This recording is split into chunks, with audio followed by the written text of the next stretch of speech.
The night my parents gave my sister a brand new house for her graduation, the room exploded with applause. People smiled proudly and held up their phones to record the moment. Then my dad looked at me and said, "And for you, Mia, a gym membership." People laughed, loudly, not awkwardly.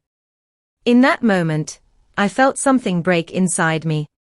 I walked out of the room, shaking, telling myself that humiliation was the worst thing they could do. I was wrong. A few weeks later, a letter arrived with my name neatly printed on the front. Inside, I found proof that my family hadn't just embarrassed me, they had crossed a line that could ruin my life. What happened in that house was only the beginning. My name is Mia. I'm in my early 30s, and I work a stable office job that pays the bills and keeps my life predictable. I live alone in a small apartment in a big city. It's nothing fancy, just clean counters, quiet nights, and space that belongs to me. I've always liked it that way. From the outside, my family looked perfect. Holiday photos on the walls, big dinners, loud laughter, the kind of family everyone assumes is close. But inside that house, there was a clear hierarchy, and I learned it early. Barbara, my older sister, was the golden. Everything came easily to her, or at least it seemed that way. When she made a mistake, someone fixed it for her. When she wanted something, she got it. A new car after an accident.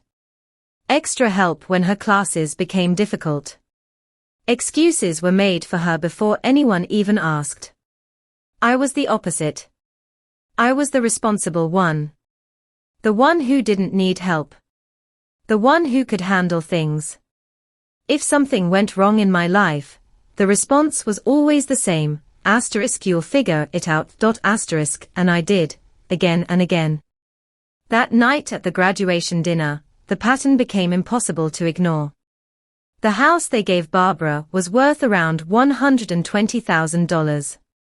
Everyone knew it. They didn't whisper about it. They announced it proudly, like a trophy. Barbara acted surprised, but her smile gave her away. She had known. She always knew. When my gift was presented, it was small enough to fit in one hand, a gym membership. My mother called it practical. My father joked about staying healthy. A few relatives laughed, as if they were relieved it wasn't happening to them. I remember staring at the table, tracing a scratch in the wood with my finger, trying to breathe normally. I wasn't angry yet. I was embarrassed. I felt small, as if I had just been reminded of my place. Barbara leaned over and whispered that I could upgrade myself if I tried harder. I didn't reply. I didn't trust my voice. That was the moment I understood something important. This wasn't careless. It wasn't a mistake. It was deliberate. And if I stayed, I would spend the rest of my life being grateful for scraps. I didn't make a speech when I left that night. I didn't flip a table or shout across the room. I simply stood up, picked up my coat, and said, "I'm heading out." My mother frowned, as if I had embarrassed her. My father barely looked up. Barbara smirked, already distracted by the attention around her. The cold air outside hit my face, and I kept walking until my hands stopped shaking. I sat in my car for a long time, staring at the steering wheel, replaying every laugh in my head. That was when I decided I was done pretending this was normal. Within a week, I found my apartment. It was small, quiet, and mine. I moved without asking anyone for help. I didn't tell my parents where I was going. I didn't make announcements. I just left. The silence felt strange at first. Then it felt peaceful. Barbara was the first to reach out. She called, her voice light and teasing. "So, how's the place?" "Cozy." I didn't answer. Later, she sent a text with a photo of her living room, hardwood floors, big windows, and a caption that said, "Still can't believe it's mine." I muted the conversation. My parents tried next.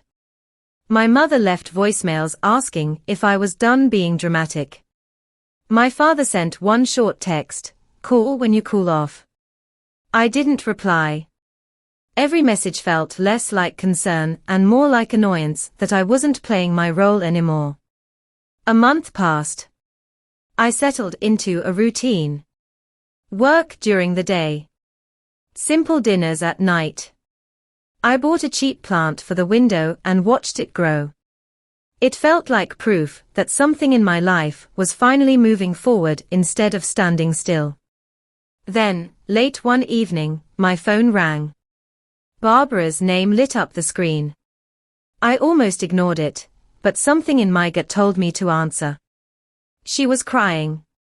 Not fake crying, real panic. Between gasps, she told me she'd made a mistake. A stupid one. She told me she had gone to a casino while on a trip with friends. She thought she could double some money. She kept betting. She didn't stop. She lost the house. I sat on the edge of my bed and listened. I didn't interrupt. I didn't comfort her either. When she finished, there was a long pause. Then she finally said, "Mom and Dad are freaking out." Of course they were. The calls started the next morning. My parents sounded urgent now, softer than before. They said things like, "Family helps family, and this isn't the time to hold grudges." They asked if I could help cover some bills, just for a little while, until things were sorted out. I stared at the wall and felt something shift inside me. This was it. The moment everything I had lived through had been leading to. I knew that whatever I chose next would change everything. I didn't answer my parents right away. I needed time to think, not about money, but about patterns. About how quickly their tone had changed. A month earlier, I was being dramatic. Now, I was needed. Barbara showed up at my apartment 2 days later. I hadn't given her the address. That alone should have warned me. She stood in the hallway looking smaller than I remembered. Her confidence was gone, replaced by desperation. Her clothes were wrinkled, her eyes red, her voice shaky. "I just need somewhere to crash," she said. "Just for one night." I let her sit on the couch. I didn't offer food. I didn't hug her. I listened. She talked in circles, about bad luck, about pressure, about how none of this would have happened if our parents hadn't pushed her so hard. Not once did she say, "I messed up." She stayed the night. Then another. She started treating my apartment like a temporary stop she would soon escape. She ate my groceries without asking, used my shower, and left her bag by the door like she belonged there. When I told her she couldn't stay anymore, her face changed. The panic turned sharp. "What am I supposed to do?" she snapped. "Sleep in my car." I didn't raise my voice. "You need to figure something out." She left that night, slamming the door hard enough to shake the frame. The next morning, my mother called, crying. She said Barbara was suffering and that I was being cruel. My father followed with a text, reminding me of everything they had done for me growing up, as if their support was a loan I had unknowingly agreed to repay. Then things started to feel strange. Small items in my apartment began to go missing. Food I knew I hadn't eaten. A blanket folded differently than I had left it. At first, I blamed myself. Stress can mess with your memory. One night, I noticed the window in my laundry nook wasn't fully locked. I never opened that window. Before going to bed, I set up my phone to record. The footage made my stomach drop. At 2 o'clock in the morning, the window slid open. Barbara climbed inside quietly, like she had done it before. She went straight to the kitchen, ate while standing, then curled up on the floor with one of my blankets and fell asleep. I confronted her the next day. She denied it at first, until I showed her the video. Then she broke down. She said she was ashamed. She said she didn't want our parents to see how bad things had become. She said she thought I wouldn't notice. I gave her 1 hour to leave and told her not to come back. That's when my parents stopped asking. They started accusing. They told relatives I was heartless. That I had abandoned my sister when she needed me most. That I was cold and ungrateful. Only one person pushed back, my uncle. He called me and said, "You're not wrong, and they know it. They are just not used to consequences." I wanted to believe that was the end of it. But what I didn't know yet was that while they were talking about me behind my back, they were already planning their next move. The letter arrived on a Tuesday. A plain envelope, my name printed neatly on the front, like nothing inside could possibly be dangerous. I opened it while standing at the counter, my coffee going cold beside me. It said I owed money. Not a small amount. Enough to make my chest tighten. Enough to threaten everything I had worked for. The letter listed overdue payments and warned that further action would follow if the balance wasn't addressed. I read it 3 times, convinced there had to be some kind of mistake. I hadn't taken out any loans. I paid my bills on time. I kept my life boring on purpose. Then I saw the address on the paperwork, my parents' house. My hands started to shake. I spent the rest of the day making phone calls, asking careful questions, and writing everything down. By the time the sun went down, I understood exactly what had happened. Someone had used my information to open a loan. The money had gone straight to covering Barbara's mess. Rent. Utilities. Other bills they didn't want to name. They hadn't asked me. They hadn't warned me. They decided for me. I drove to my parents' house that night. I didn't call ahead. I didn't need to. I walked up the familiar steps, feeling like I was entering a place that no longer belonged to me. My mother opened the door and froze when she saw my face. "Mia," she said too quickly. "You should have called." I walked past her into the living room. My father was sitting on the couch. Barbara stood near the window, arms crossed, her jaw tight. I placed the letter on the table. "Explain." My mother picked it up, glanced at it, then looked away. "We were going to tell you." When I spoke, my voice was calm, which surprised me. "When?" My father sighed like I was wearing him down. "Things got out of hand. We needed time." "You used my name," I said. "My credit. My future." Barbara scoffed. "You're overreacting. It's temporary." I turned to her. "You don't get to decide that." My mother stepped between us, her hands raised. You know how desperate she was. What were we supposed to do? Let her end up on the street? I laughed once, short and sharp. "So you decided to put me there instead?" "That's not fair," my father snapped. "We raised you. Don't you think you owe us something?" That was it. The sentence I had been waiting to hear my whole life. "No," I said. "I don't." The room went quiet. I spoke slowly and clearly. I told them everything. I explained what this could do to me, how it could affect my ability to rent, to move, to live. I told them this wasn't a family disagreement. It was a serious violation. My mother started crying. Real tears this time. "We didn't think you'd find out so fast." Barbara rolled her eyes. "You always make everything about you." I turned back to my parents. "Here's what's going to happen. You're going to fix this immediately. You're going to handle the payments and close anything opened in my name. If I hear from them again, I will involve the authorities. I'm not threatening you. I'm informing you. My father stood up, anger flashing across his face. You wouldn't. I would, I said. And I won't lose sleep over it. Barbara snapped. You're unbelievable. You have a good job and a nice life. You could help me, and you're choosing not to.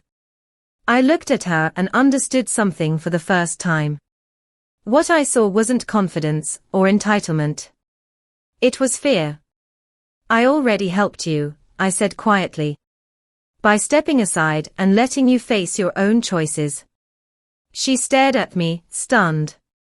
I left without another word. For the next 2 days, my phone wouldn't stop buzzing. Calls. Messages. Guilt disguised as concern. Accusations disguised as disappointment. I didn't respond to any of it. On the 3rd day, I received confirmation that the loan had been handled, closed and paid. I didn't ask how. I locked down my credit, changed my passwords, and drew boundaries so clear they couldn't pretend not to see them. That night, my uncle called. They are furious, he said. But they are scared too. They know they went too far. What about Barbara? I asked. She's angry, he said. But for the first time, she's also stuck. I hung up and sat in the quiet of my apartment, listening to the low hum of the vent and the city noise muted outside the window.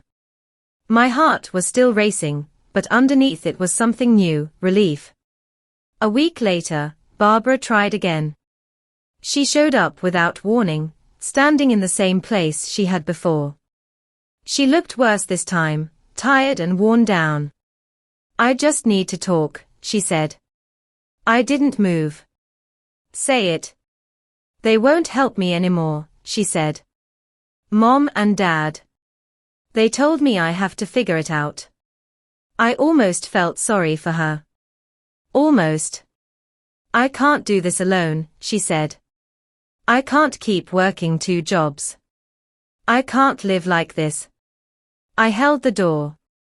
You should have thought about that before. She snapped. You think you're better than me? No, I said. I think I learned faster. She left without another word. That was the moment I understood the power had shifted, not because I had won something, but because I had stopped losing myself to them. For the first time, they had nothing left to take. After that night, everything went quiet. The loan was officially closed. My credit was locked down. No more letters. No more threats hidden behind polite language.